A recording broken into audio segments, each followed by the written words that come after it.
look something up real quick. But yeah, you can get everything skewed up and cute. Oh, yep. You can hit record again and again because you've already done it.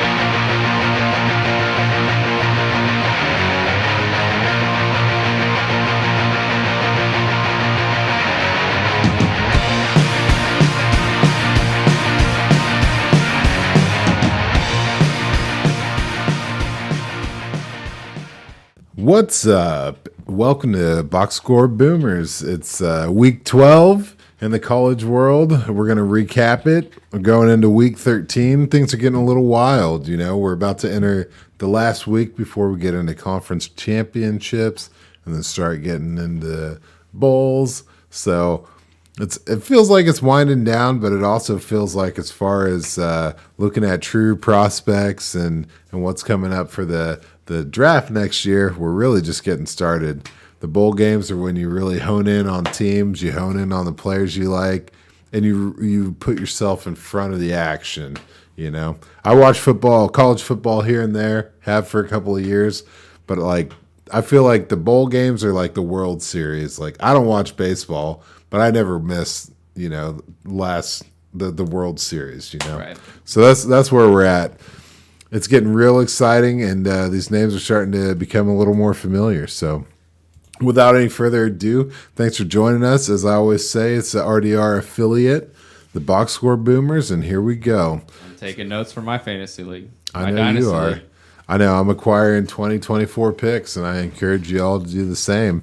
Funny to say that because we're going to start off with a couple of freshmen here. So I'm going back to the watering hole here with Braylon Allen, Wisconsin freshman, the guy that is 6'2", 238 pounds, big dude, up against Nebraska this week. He had 22 carries for 228 yards and 3 touchdowns. He was on our list last year.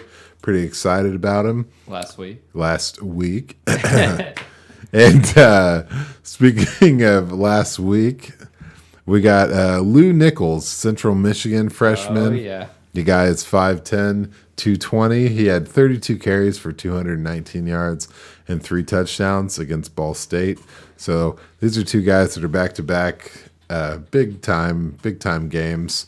You know, over 200 rushing. That's not really a small feat, but they just do it every week. So moving on, we got Deandre Hughes, Air Force Junior. He's 5'8", 170, so pretty small guy.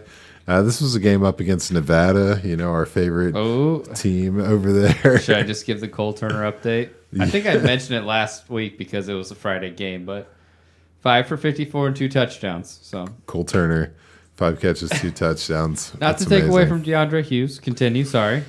Yeah, this was just to give you the rundown on Hughes. Probably not a big name you need to know. He's Air Force guy. Junior, like I said, he's small. He had 23 carries for 221 yards and 2 touchdowns. The thing about this game was it was a little jacked up. They ended up getting the win against Nevada, but Air Force had one single pass completed in the whole game. A 23-yard pass, only 5 attempts. And there was another, as the actual running back for the team, had 117 yards and 1 touchdown. Yeah, DeAndre Hughes is listed as a wide receiver. Yeah, that's what I was just looking at. That's crazy. Yeah. So not really what you want to base your future awesomeness off of, but that's what's up. It happened. Damn, 3 overtime. Yeah, triple overtime, 5 passes, 1 completion. Nevada goes down. It's probably a big game for Air Force. They're like, cool. Yeah. I don't know. 23 yards. Passing is insane. I just the box score really boomed my mind.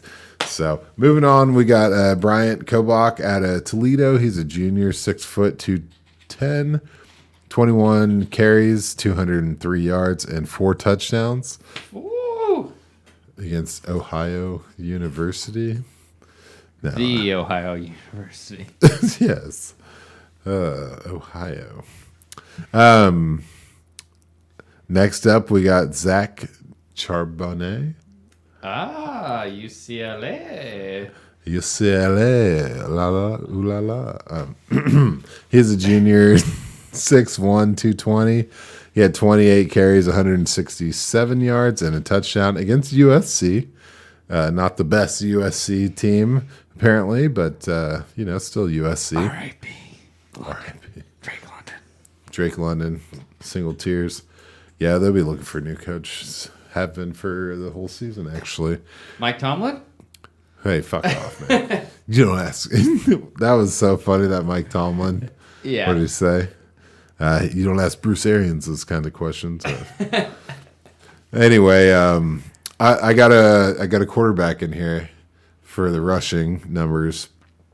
Malik Cunningham, Louisville, 6'1", 200 pounds. 6'1", 200 pounds. He had 11 carries for 224 yards and 2 touchdowns up against Duke.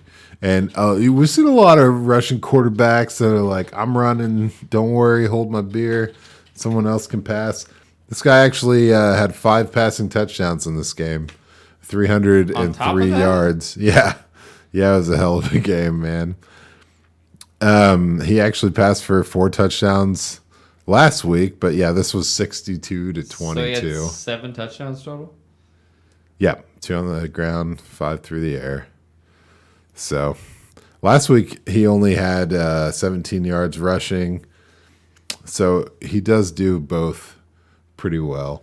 He was able to throw 4 touchdowns without rushing the ball last week. Whatever. This year he has 18 touchdowns on the ground and 18 touchdowns passing. So pretty dynamic guy. Speaking of dynamic guy, can I bring up my guy, Deuce Vaughn? You know it. 11 carries, 128 yards, and a touchdown against Baylor. Pretty good. 5 receptions, 37 yards. Deuce Vaughn, get in my fantasy dynasty lineup. 2024 picks. You're looking at them right here. That's true. 3rd rounders. Ooh, too soon? Too soon. Yeah. All right. Wide receivers. We're moving on to the wide receivers.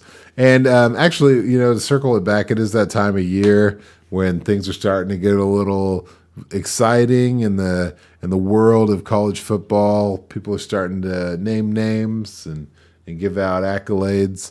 So I have to mention the finalists for the Doak Walker Award, that's running back award, are Tyler Beatty, Mizzou, Breece Hall, Iowa State, and Kenneth Walker III, Michigan State, which is actually Doak Walker's great-grandson. Really? No, that's not true. Oh.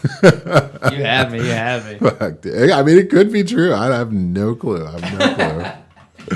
I only say that to preface the wide receivers by giving you a little rundown of the Biletnikoff finalists, because we've got a couple of them on this list. You got Jordan Addison out of Pitt, and I'll go ahead and give you his details because he's a boomer. Sophomore, 6 foot, 175. He had 14 catches for 202 yards and 4 touchdowns against Arkansas. So we've been saying quite a bit about Mr. Addison. We'll talk about his quarterback a little later as well. Next up on the list, as a finalist for the Biletnikoff Award, we have Jameson Williams, it's Alabama wide receiver. Haven't talked a ton about him, but he is having a very solid year. He's a sophomore, 6'2", 189. He had 8 catches for 190 yards and 3 touchdowns. On the season, he has 53 catches for 1,218 yards and 13 touchdowns. You may notice a lot of people in mock drafts are talking about a teammate of his, John Mitchie III. He's the junior, so he's going to be draft eligible, 6 foot, 195. He had 10 catches for 173 yards and a touchdown. To compare on the year, he has more catches with 77, far fewer yards with just shy of 900, and about half as many touchdowns at 7. And he is not a Biletnikoff finalist.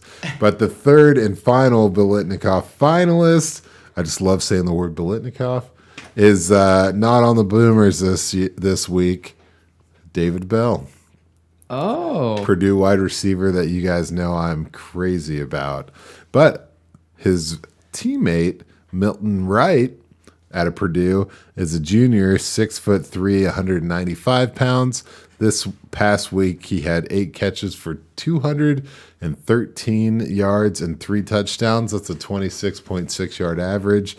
This is up against Northwestern, and he is not a very consistent wide receiver, but he does have good. He has had plenty of good stuff, just not consistently.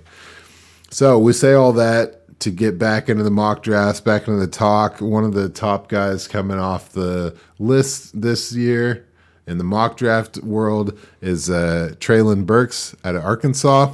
This guy is pretty badass. He's a junior. He's 6'3", 225, so that's alpha size. He's a pretty big monster. He's had some alpha games. He's also had some really dud type games. But the size is incredible. So what are you going to do? You like him big. Yeah, I do.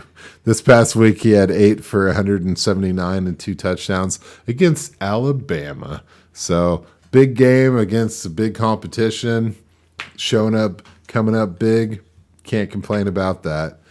Now, I have one more wide receiver. But before I get into him, I want to talk about how it's complete horseshit that none of the Buckeyes are Biletnikoff finalists, because there are 3 badass motherfuckers on Ohio State: Garrett Wilson, Chris Olave, and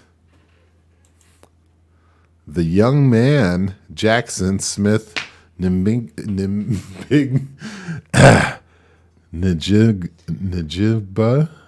Oh my God! I'm sorry, man. Now I'm making JSN.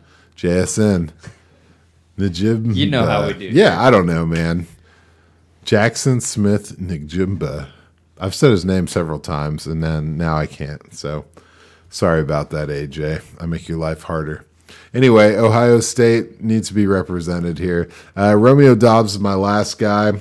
Nevada. What are you going to do? He's a senior, 6'2", 200 pounds, 11 catches, 159 yards, and 2 touchdowns.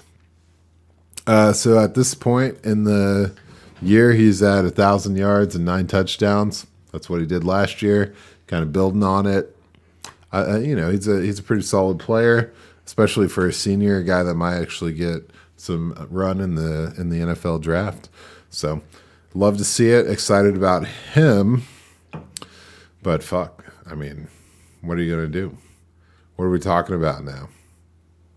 We're going to be talking about quarterbacks, right? I didn't get a tight end on this one. I mean, Cole Turner did you good. Yeah. 2 tutties. Like, we're good. All the way good. So we're going to the quarterback room. A couple of these guys are pretty good odds for winning the Heisman Trophy. So it's got to be the usual suspects, yeah? Hey, man. I'll just give the rundown, and then I'll give the Heisman odds real quick. Because, it's all speculation at this point. Right. I'll say it's 4 quarterbacks and 1 running back on the Heisman odds list that I'm looking at, so could go either way. Oh, well, let me just talk about somebody real quick. How about Bryce Young, Alabama? He had a great game, 559 yards and 5 touchdowns. That's pretty solid. That was that Arkansas game. We got Bailey Zappi, Western Kentucky. He had 470 yards and 6 touchdowns, but did throw 2 picks. Ooh. CJ Stroud, Ohio State. Damn. This was that shocker, man. They pretty much straight stunned Michigan State, right? I think I told you this already, but can you imagine just being like the biggest Michigan State fan? Like, I gotta go to this game. Spending a fortune on a ticket. Showing up in your green and leaving before halftime. Yeah. They got fucked up, man. I can't imagine that, but I almost went to the Bills-Kansas City game, so oof. I almost had to sit through a 90-minute rain delay just to watch the Bills murder the Chiefs that night. But instead I did it on my couch with all the emotions that every spectator had in the arena. But yeah, that was crazy. He's definitely a Heisman candidate. Yeah. All right, moving on. We got Aiden O'Connell, Purdue. He had 423 yards and 3 touchdowns. Will Rogers, Mississippi State, adding to his record-breaking run. He had 391 yards and 5 touchdowns. It's pretty good. And then I do this my thing where I'm doing a matchup. I'm doing the Virginia Pittsburgh game. So Kenny Pickett.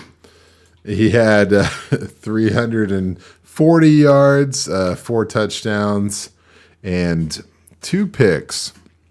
And they won. Pitt won 48-38. But I bring up Brennan Armstrong because he missed the last 2 games with a rib injury. He's a junior. He's 6'2", 215. And he had 487 yards, 3 touchdowns, and 1 pick. And this guy is 3rd in yards after missing 2 games. He's still 3rd in yards. Yeah, Brennan Armstrong is pretty serious guy at Virginia, the Crusaders. That's funny. I got the game pulled up right now. Do you know he had 8 carries? You know how many yards? Are we talking about Pickett? No, I'm talking about Brennan Armstrong. 8 carries, negative 12 yards. Negative 27. Negative 27. You got to love these guys. Yeah, he's a pretty serious dude. But as far as the Heisman watch goes, C.J. Stroud, Bryce Young, Matt Corral. Then you got Kenneth Walker, the 3rd, and then Kenny Pickett, of course, are all guys that are in that conversation. Damn. Kenneth Walker, the 3rd's stock just dropped after that loss, right? Oh, yeah. I'm sure. What a bummer. Absolutely, man.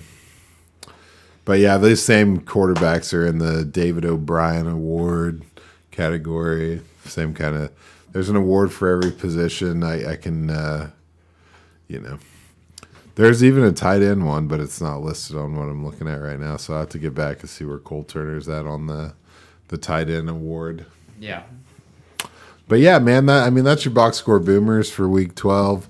We're going to start probably breaking down a little bit more season-long stuff after next week's over. Start looking into draft eligibility and a little bit of background besides just single game stuff and build a little bit of profile so you guys know who I'm drafting you can prepare a little yourself for transfer that. portal action. Oh, yeah. Ooh. Yeah, I read through the Where are you the going, names. Spencer Rattler?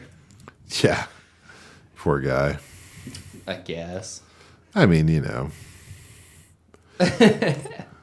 But there's definitely going to be people on the move, so we'll get all that information out to you, and we'll be back next week with more Box Score Boomers. Thanks for tuning in.